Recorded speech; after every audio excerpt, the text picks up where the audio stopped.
Hey everyone, welcome back to my YouTube channel. Today I have a few ideas for some cheap date nights at home, so I hope you guys enjoy them for Valentine's Day or any other day of the year.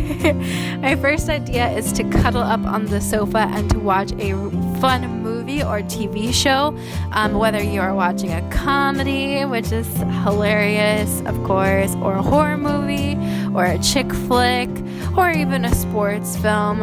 Any movie or TV show is just so much fun, guys, to just cuddle up on the sofa and to have such a fun night. And you can use your Netflix account if you have one, or you could even just look into your movie collection at home and pick out such a great movie, and it's perfect. Next, I have the idea to play some games.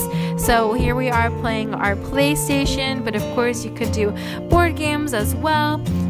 Playing the PlayStation for us is so much fun. We literally the majority of our date nights consist of either watching movies or TV shows or playing video games or board games, but we are super competitive, so if Blake wins I get pretty sad, and the same happens vice versa. It's just, we're so competitive, it's not even funny.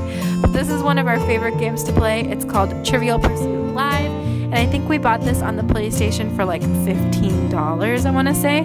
So it wasn't even that expensive, and we definitely get our money's worth because we played so many times.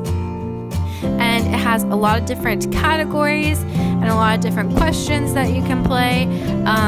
So we just really enjoy it, and it's super fun for us to play and to keep score of how many games each of us has won. And if you guys know the answer to this question, leave a comment down below, because you guys can play along as well. And then there's our little characters right there. So cute, so cute. And then here are our collection of board games as well. So we love to play Monopoly. We play a lot. One of us always gets really badly defeated since we only play as 2 players, but it's still so much fun.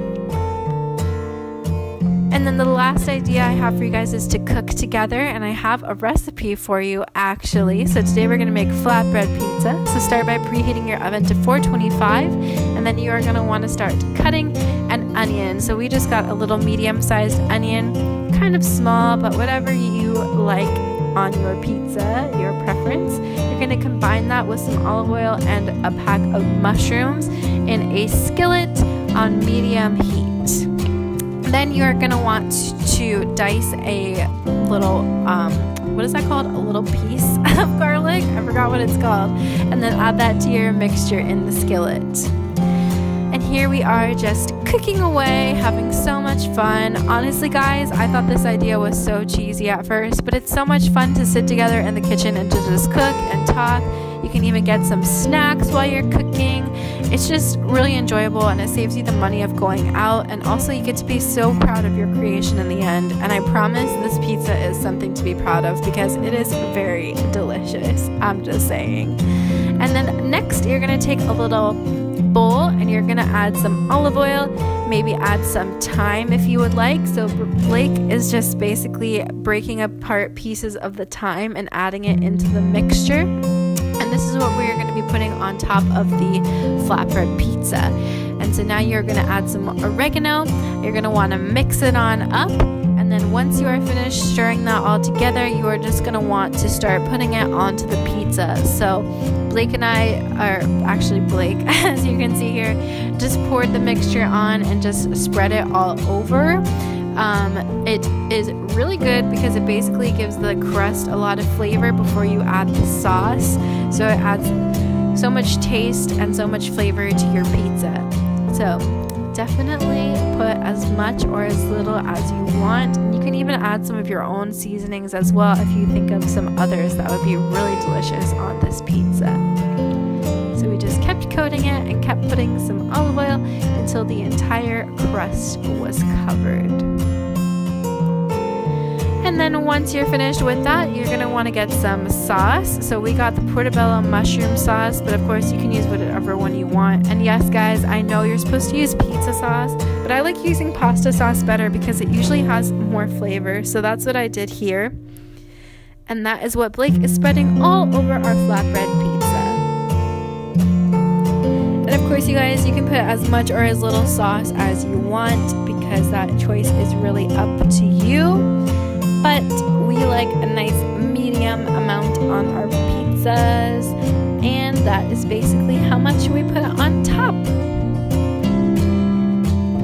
So once you finish spreading your sauce, you're going to want to put the mixture from your skillet onto the pizza, and we cook that mixture in the skillet for, I would say, probably about 10 minutes once the mushrooms and the onions are pretty well cooked through.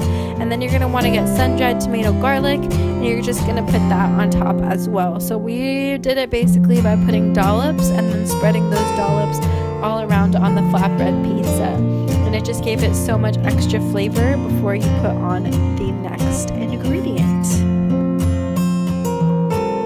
Okay, so next, of course, cheese. You cannot forget about the cheese on the pizza. That is my most favorite part. So now we're just gonna put the cheese on top of the pizza, and once again, just like the sauce, you can put as much or as little as you want, but I personally believe the cheese is the most important ingredient. It is so delicious. And then once you finish putting all the cheese that you like on your pizza, you can just pop it right into the oven. I think we cooked it for about 15 to 20 minutes. So I would say once the cheese is just slightly browned, and then we took it out of the oven. And oh my gosh, guys, this was such an amazing looking pizza.